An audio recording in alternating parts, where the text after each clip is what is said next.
Good morning, good afternoon, and good evening. This is OpenIT's webinar entitled Mergers, Acquisitions, and Divestitures. My name is May, and I will be your host for today. This webinar will focus on the crucial aspect of software licensing within the context of mergers, acquisitions, and divestitures as a way to address the challenges and complexities faced by large organizations during these processes. Our webinar emphasizes vendor analysis, optimizing software expenditure, and ensuring continuity of operations. The session aims to provide actionable insights and methodologies for managing engineering software licenses efficiently, thus facilitating smoother transactions during corporate restructuring events. If there are any questions, you may send them to webinars@openit.com. Again, that's webinars@openit.com, and we will try to answer them during the Q&A or get back to you via email. Our presenter has been an industry speaker since 2014. Based in Houston, she is a high-energy senior-level consultant with more than 35 years of diversified experience in the technology industry. She's a proven leader with a unique blend of responsibilities in small and large companies with a passion for building successful businesses. Currently, she is helping clients solve their business issues around software licensing. Ladies and gentlemen, please welcome Linda Cole. Thank you, May. I really appreciate the introduction, and welcome everybody to our webinar this morning, where we're going to discuss at a high level, the challenges around mergers, acquisitions, and divestitures. They all have unique, different, sorry, let me hit my camera. I thought it was on, so my apologies there. So they all have unique challenges, and let's just dive into it this morning.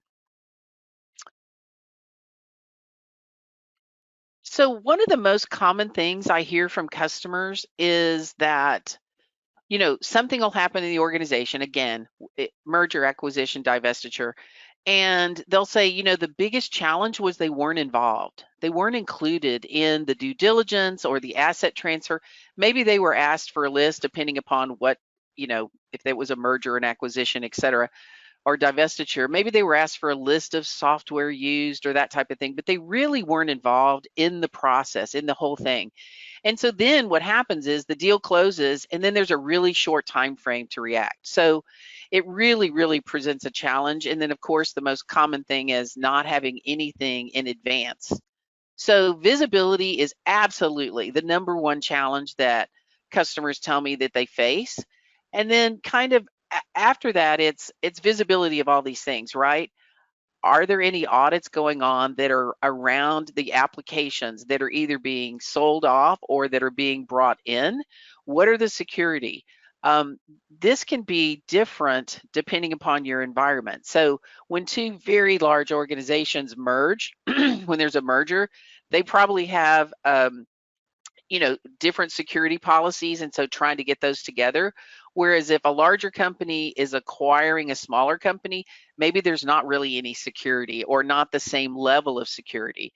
And then again, everything keys off of this paperwork, right? It could be digital, it could be paper. What, again, customers tell me it's always a combination. It's not all digital. It's not like, hey, I can get a quick report that shows me what I'm either acquiring or what's going out, et cetera. So these are some of the challenges that are around that. So kind of the first step, what do we need to do? The first thing is, you need an inventory, regardless if you're divesting, you need an inventory of what is going with that divestiture, or if you're acquiring or merging, what is coming into the organization. And then I really think, from a best practice perspective, you need to be able to identify what's urgent versus what's important. So ranking by expiration date, contract value, top application cost really helps you get that visibility to say, okay, what do I need to work on first? Because again, a best practice is to create a matrix. I see folks and they'll do part of this, right? They'll say, okay, I have these vendors, these applications, but they don't take it all the way through. In other words, does that agreement have an assignment clause? Yes or no? And then, of course, into the details of that. Are there true ups? Because a lot of times they'll just be looking at the contract dates and not those interim true up dates. Is this a direct with the software vendor or is it through a reseller? What kind of licensing, that kind of thing. When you create this matrix, what it does is, again, it provides you with a kind of a game plan, if you will, as well as a checklist. I recommend that you put this together, but don't get buried in the details. So in other words, fill in as much information as you can. And if you don't know, or it requires, more research, just leave that blank and then assign those blanks to other people.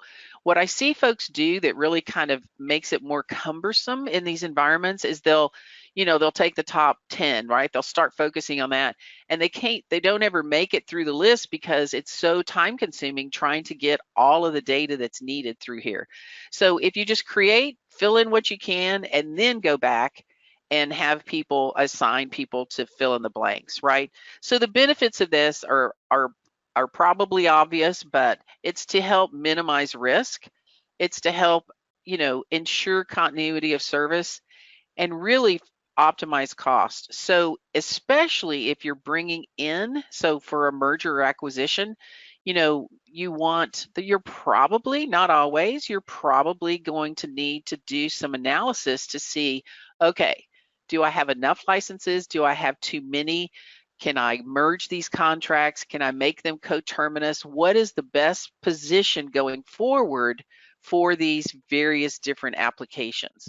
So again, that matrix will provide a checklist for all your activities and help you move through this process, more quickly. It also gives you an area to, create from a dashboard perspective for management.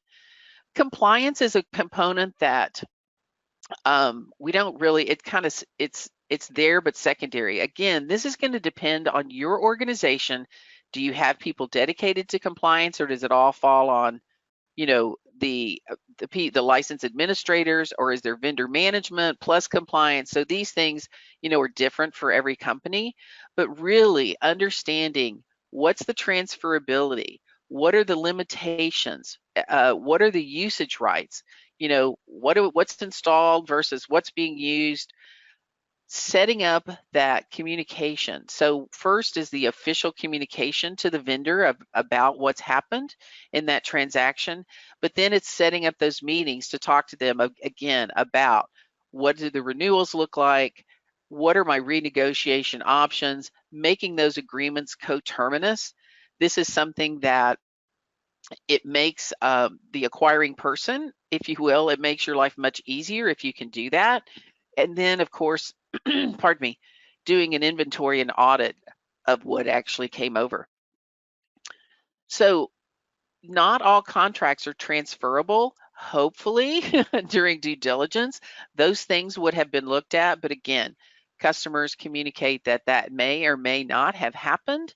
But understanding there may be some contracts that are not transferable, and then you have to deal with those differently. What do the vendors require for that communication, that change of control provision? Are there any assignment restrictions? What are those usage rights? You may have the exact same applications, but they're licensed in a completely different way. So again, in that example, maybe it's a larger company acquiring a smaller entity or a smaller group or division, and it could be completely different in terms of what's going on. And so being able to dig into that and understand all of those restrictions and usage rights is key. Is it subscription? Is it perpetual? What's the maintenance and support look like? I'll tell you one thing that also gets skipped is in that matrix. If you have true updates or contractual expiration dates. But the other thing that's very important that you look at is termination clauses. So many contracts, especially in the engineering space, this particular vendors, they have notification requirements. So in order to terminate or to reduce the contract value of those clauses, some of them require 60 days, some 90. I've seen some that are 180 days. So if you're not capturing that in your matrix, you could blow by that date, that notification date, and then not be able to do something for a full year. So this is why creating those matrix and understanding what's going on, not just at the expiration date, but what does the termination look like, or even a change in license position. Typically, of course, you can imagine they can always, you can always add. It's where we're trying to reduce and optimize those licenses and get into a better license position is where those dates come into play. Of course, looking at governing law, and data security is key as well. So in a divestiture, if you are the company that's divesting, it's kind of the reverse, right? You're responsible for identifying which applications are transferable, what licenses are to be transferred. Again, you may or may not be included in that front end piece of it. You maybe have just sent a spreadsheet or, a report out of your software asset management tool. But if you have usage data, that is key, because now you can say, you can go to those folks that are doing that and say, here's exactly what's being used by the people and the group or division or department that is being sold off. Here's what we own, and I'll show you some examples of that.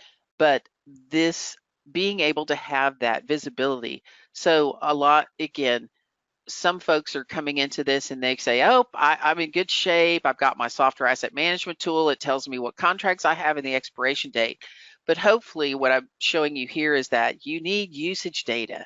You need that additional details that may or may not be in your SAM tool to understand, again, is it transferable?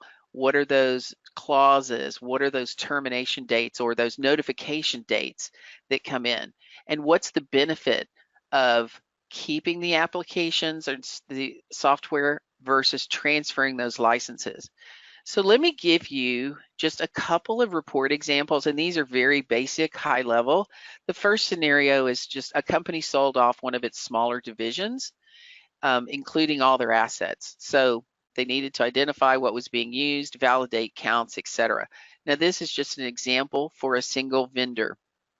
But what we're looking at here, the application is, the software publisher is ANSYS, and this is the combined total, but we can see here there's different divisions and they can see what the cost is. In other words, this is what the cost of the application is versus the cost of usage.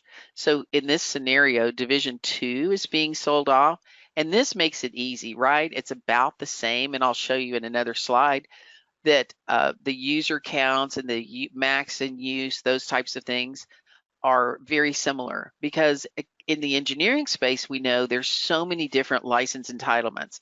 The days of everything being a nice perpetual concurrent are gone. So you have all these complexities that are going about. But let's just talk for a minute. What if it was division 3, right? What if this one was going? So here what we're looking at is what their allocation was from how many licenses they had purchased versus what they were actually using. So then, it becomes a business decision. Are you going to transfer all of this cost over? Or are you only going to transfer what they actually used? The company that's buying, are they going to take that on? Are they going to take on that those inefficient licenses, if you will? What does this piece look like? But in today's example, again, it's about the same. This one's a pretty simple one. It's a smaller division. You can look at, it's important to be able to have these data points to be able to look at what's my cost, by group, by division, and even breaking that cost down by application. All of these types of metrics are available and a huge benefit when you're in this merger, acquisition, divestiture type of environment, so that you can more quickly and easily provide this information to the folks that are involved. You can drill down even further with this, with a usage metering tool, and look at how many distinct users do we have and compare that to how many licenses they share. So here it's nice, right? on this particular portfolio, again, we're just looking at one example, but to just give you an idea. So the number of licenses, the max being used, is the same as the number of people that are in that group or division in this particular case. But if we contrast that with the others, you'll see that the distinct user counts are different. And so again, you typically in a shared concurrent license, you're going to have a larger distinct user count than you do licenses, but just being able to visually see this and quickly be able to report on it. And then again, look at what is that per application, because you can't just look at the portfolio level. We want to take that as a high level, but we want to be able to drill down into that. And again, looking at max and use, elapsed time, etc. So hopefully you can see the benefits of that. Here's another one where there was an acquisition. So we're going the opposite direction, but not all the software was included. And as you know, if you're responsible for this in your organization, some of your license, some of the entitlements and usage rights are tied to a physical location, right? So now what do I do when I look at compliance? How am I going to be able to do that? Well, if we're able to meter that that usage and the users and their locations, right? Then you can easily get some dashboards to be able to see what's my compliance look like. So here we have the user location and the user IDs and the servers that they are using to check out those licenses. So we can see here that Joseph is checking out. He was physically located in Houston, and he's checking out licenses from LA. Now this, because you have licenses in Houston, is maybe an option file issue or an education issue, depending upon if you have failovers, etc. But understanding top to bottom, you need so many different data points in that usage metering to be able to help you go through a merger, an acquisition, or a divestiture so that you can quickly or more quickly be able to see what's going on and to be able to answer those questions. And like I said, the very, very most common thing I hear is that the teams, they're not involved. They're not involved in the due diligence. It's only a very select number of people that are involved in that. And maybe they're asked for a report, but not even given context of what that's for. And so being able to have a solution in place is really important. And even if you don't have one today, if your company, this will help you in terms of building a business case inside your organization of why you need a solution to not only manage the day-to-day operation, even without mergers and acquisitions and divestitures, to get a more effective license position, but if you're in that acquiring mode, especially, we have a lot of customers that they're growing substantially and they're growing through acquisition. So it's a very common occurrence in those. So depending upon your organization, but even without that, to manage your whole portfolio around those engineering, it's important. So, again, we did high level, but in conclusion, metered usage data is key, right? And that matrix is really, really important to act as a checklist. It really helps you determine what's urgent versus important. So if you could have a small contract, because I've seen this happen too. You could have a smaller, meaning it didn't make your top 10, but it's expiring and it's got an evergreen clause. And that evergreen clause is for another 3 years. It's not just a year, right? So you need to be able to quickly identify what you need to do first in terms of not missing any of these dates moving forward. And again, this will provide a dashboard to help you monitor your progress. You can report up to the powers that be, whatever. And also key is to avoid any unnecessary new purchases. So if you're in the acquiring mode, you have your normal workflow to purchase additional licenses as requested through the end user up through the departments, etc. That might be going on and it clears all the gates, but you're acquiring what you acquired, you have excess licenses. So this is what I mean by avoid unnecessary purchases. And again, the other example that I gave of an evergreen renewal clause that got invoked because you missed a notification date or you missed an expiration date. So I know that was quick this morning. It's a very complex environment or situation for you to be in, but we're just trying to help you understand the value of creating these matrix using usage data along with complementing that with your contractual information to help you navigate these challenges in the merger acquisition divestiture. So at this point, we're going to open it up. We wanted to leave a few minutes to be able to have questions. So May, do we have any questions? Yes. Thank you, Linda, for your very insightful presentation. We can now start the question and answer. Yes, I do have some questions for you here. Great. Starting off with, how can OpenIT assist in vendor negotiations post-merger? That's a great question. So we have a lot of different capabilities here. Some customers ask us to help in analyzing the data. So they just don't have the bandwidth, or maybe they acquired some vendors that they have not previously had experience with. And so we have professional and consulting services around doing a deep dive analysis to help you, to determine what the most effective license position is. And then also some customers even have us participate in those negotiations or those transfer, that type of thing.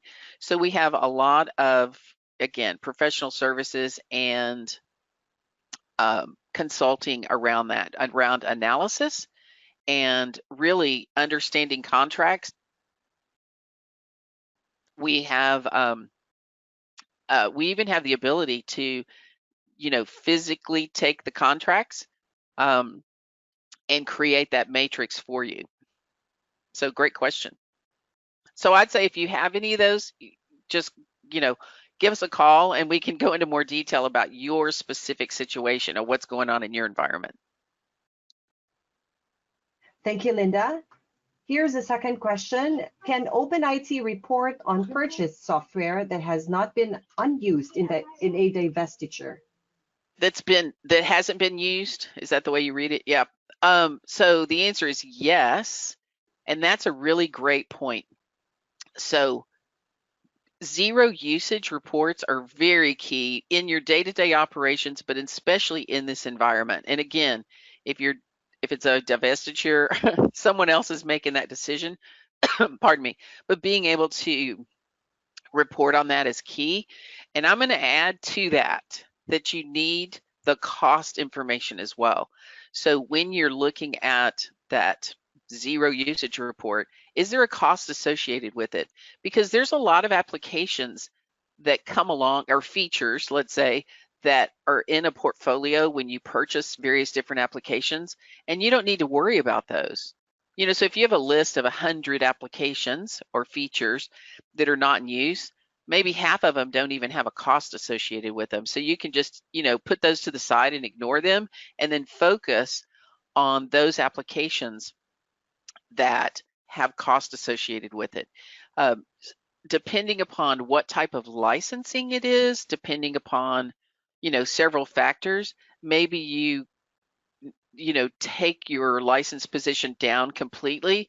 Although I'd say more common, again, it depends on the type of licensing, but especially in perpetual, you might take a keep one strategy, meaning, okay, we've used this at some point in the past, we may need it, we own it already, so we can just keep a perpetual position and not necessarily pay maintenance even, or pay maintenance just on that keep one strategy. So good question. And our third question here, what are the best practices OpenIT recommends for software license compliance during an acquisition? So compliance is always a challenge. It's a bigger challenge on some of the more standard business applications, but there's certain vendors, an Autodesk, for example, they're probably the most well-known for audits. And so the best practice is, if you have these, depending upon, okay, if you're divesting, are you currently in an audit? It is super, or have you even gotten any preliminary discussion? So sometimes, vendors will verbally float that, hey, we want to come in and look at this. So all of that information is critical to be able to communicate to the folks that are involved in that divestiture, making those decisions. If you're coming in, meaning a merger and acquisition, it's one of the questions you should ask. It seems like it would be normal that they would tell you that, but I'll tell you that's not the case. So one of the questions to the organization that you're coming that's coming in is, ask them up front. You need to know as soon as possible, are there any audits coming in? Or you can ask about compliance, but the audit one is the really big one, because do you want to take on that risk? That should be happen through due diligence, in my opinion, but even if it didn't, right, maybe in the timing in that window, maybe it came through. So the best practice there is to literally ask specifically, so that they have to disclose that information, or that information is disclosed prior to the transaction being final, because you don't want to take on risk unnecessarily for your organization. Any other questions? Yes, Linda, I think we have one more here. Okay. Can you explain the importance of metered usage data in managing software licenses during mergers, acquisitions, and divestitures? Well, I think that's kind of what we talked about, for the whole thing today.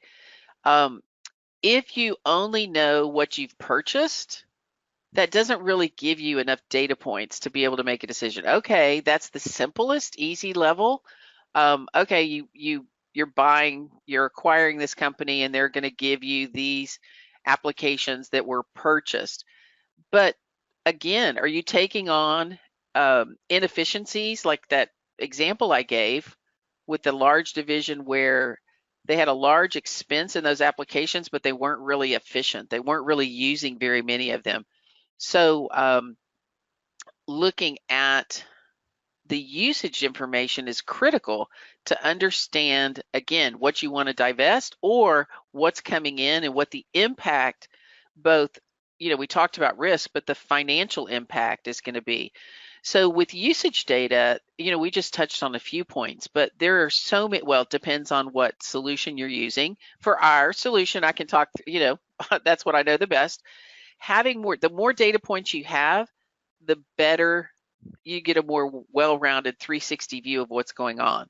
So you're not just looking at, okay, how many do I own and how many I used, but how much elapsed time did I use? Even if you own 100 licenses and used 100, how much was that 100 license used?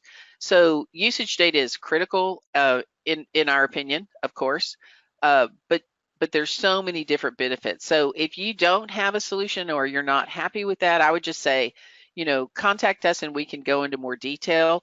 Today was about bringing some, visibility, or some things to think about in how your organization's handling it. Thank you so much, Linda, for sharing your expertise in answering those questions. Before we end this webinar, any parting words for our viewers? I would just say, start early and don't get bogged down. So that's going to be my parting words. Don't get bogged down in filling in all the blanks. Fill in everything you can, and then go back and fill in the blanks.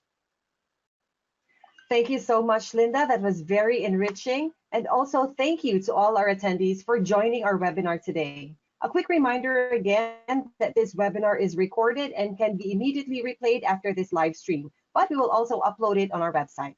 We have new blogs related to this webinar that you can read, particularly mergers and acquisitions, the importance of license server consolidation. You may also check out our infographic on the IT asset management post-MA, the 5S method. We appreciate your attendance at this webinar. For any questions or inquiries, you may send us an email at webinars@openit.com.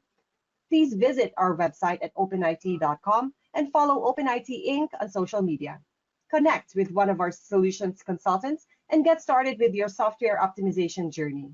Once again, this is May, your host for today. Thank you and stay safe. Thank you, everybody.